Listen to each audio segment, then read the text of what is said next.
exemplo 2 aqui ele tem que ficar muito claro, né?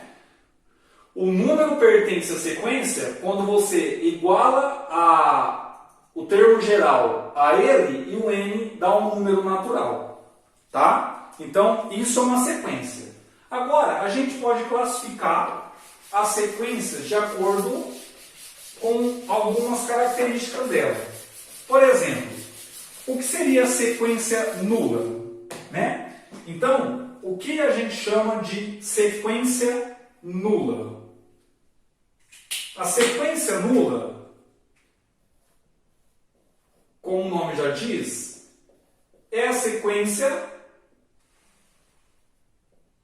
onde todos os seus termos é o zero, né? Então, é uma sequência que é dada assim, ó, 0, 0, né? Até o enésimo termo. Ou a gente pode notar como a n é igual a 0 para todo n natural.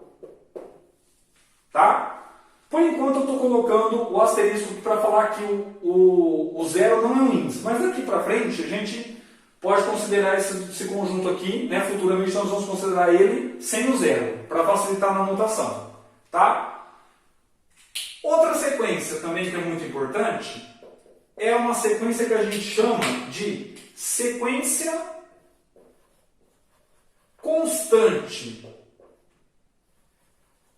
Ou seja, o que é uma sequência constante?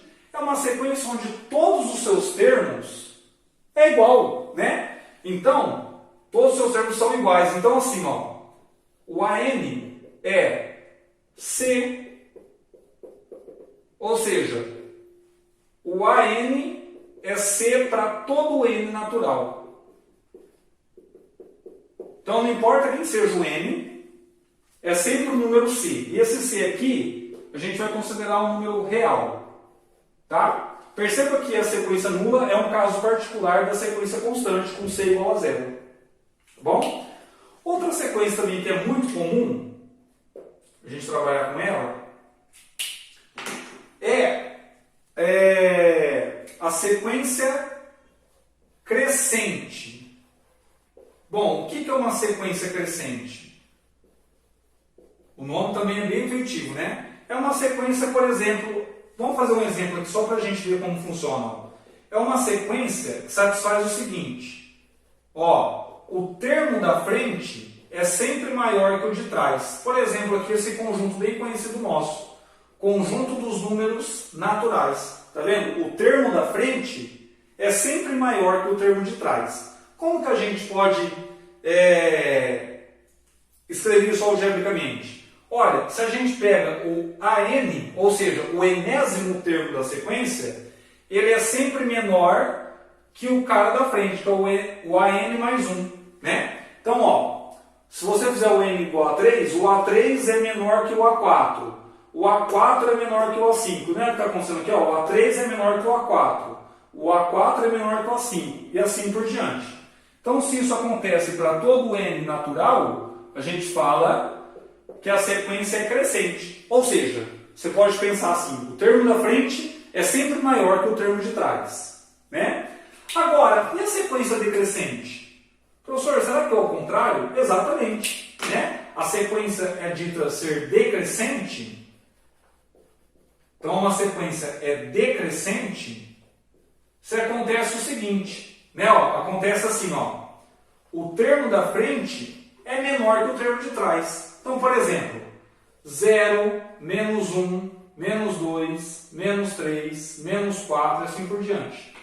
Certo? Então, quer dizer, o enésimo termo é maior, né, que o termo AN mais 1. Certo? Então, esse cara é maior que o da frente, esse cara é o maior que o da frente, esse cara é maior que o da frente, e assim sucessivamente.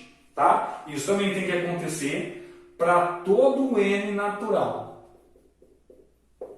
Então, perceba que as coisas aqui que a gente estudou, elas são bem intuitivas, né? Sequência nula, onde todo mundo da sequência é zero, todos os termos.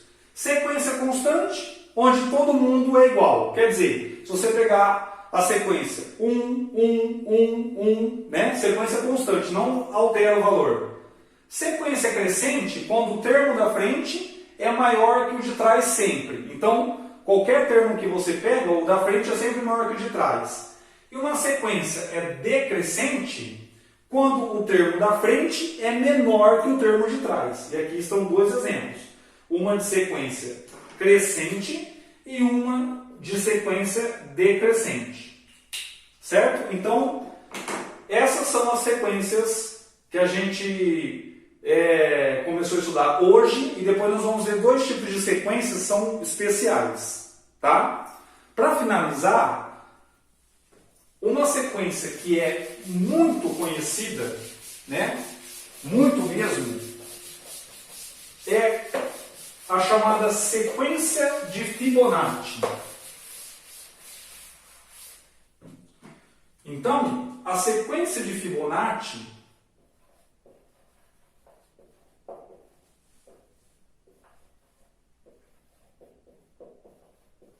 tem inúmeras aplicações, né, dentro da matemática, certo? Inclusive, alguns filósofos até já falaram que essa sequência foi a sequência que Deus usou para criar o mundo. Né? Depois, se vocês quiserem pesquisar mais sobre ela, vocês vão entender o porquê disso. Quem que é essa sequência? A gente vai chamar de Fn, a sequência de Fibonacci, que ela é construída assim, ó. 1, 2, 3, 5, 8,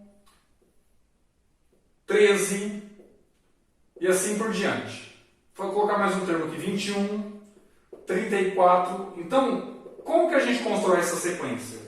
Olha, o termo geral dela é dado assim, ó. O A1 é 1, certo? O A2 é 1. E a partir do A3, né, eu vou chamar aqui de AN, a partir do A3, como que é? Ó, então aqui é para todo N maior ou igual a 3. Como que a gente constrói essa sequência? A gente pega e soma os dois anteriores. Como que a gente chegou no 3 somando os dois anteriores? O 5 somando os dois anteriores. O 8 somando os dois anteriores. Então quem que vai ser meu enésimo termo quando n é maior que 3? Vai ser o anterior mais o anterior do anterior. Ou seja, a gente vai pegar o AN menos 1 e somar com o AN menos 2. Então, isso aqui quando n é maior ou igual a 3. Certo? Essa é o termo geral da sequência de Fibonacci. Então, os dois primeiros são o número 1. A partir do terceiro, você soma os dois anteriores a ele. Então, você quer saber quem que é esse termo? Você pega os dois anteriores e soma. Quem que vai ser o próximo termo aqui? Pega esses dois e soma. Vai ser o 55.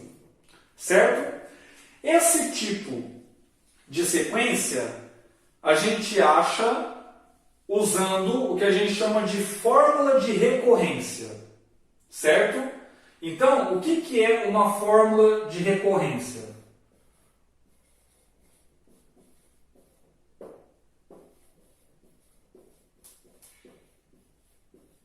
É quando você encontra alguns termos da sequência conhecidos já outros, né? Por exemplo, a sequência de Fibonacci. Mas tem outras sequências, né? Por exemplo, como que eu dou alguns termos dessa sequência aqui, ó? Se eu pegar, eu falo assim, olha, quem que vai ser minha sequência? Que eu vou chamar de xn. Xn é obtido assim. O primeiro termo que eu chamo de x1 é o 3. E a partir do segundo termo, eu vou fazer o anterior mais 4. Então, a partir aqui do segundo termo. Certo? Então, como que funciona isso? Olha, quem que vai ser o meu x2? Se eu trocar aqui o n por 2, vai ficar assim, ó. x1 mais 4. E quem que é o x1? É o 3. Então 3 mais 4, 7. Então, vou colocar aqui, ó. Quem que vai ser a minha sequência lá, os termos dela? O primeiro termo é 1. x1 que é o 3. O segundo, a gente acabou de achar que é o 7. Quem que vai ser o próximo, que é o x3? Ó, eu troco o n por 3, eu vou ter 3 menos 1, 2 mais 4, né? Quem que é o meu x2? Acabei de achar, que é o 7. Então, 7 mais 4, 11. Então, o outro termo vai ser 11. Quem que vai ser o x4? Vai ser o x3 mais 4 unidades. x3 é 11. 11 mais 4 dá 15. Certo? E assim eu continuo a escrever os termos da minha sequência.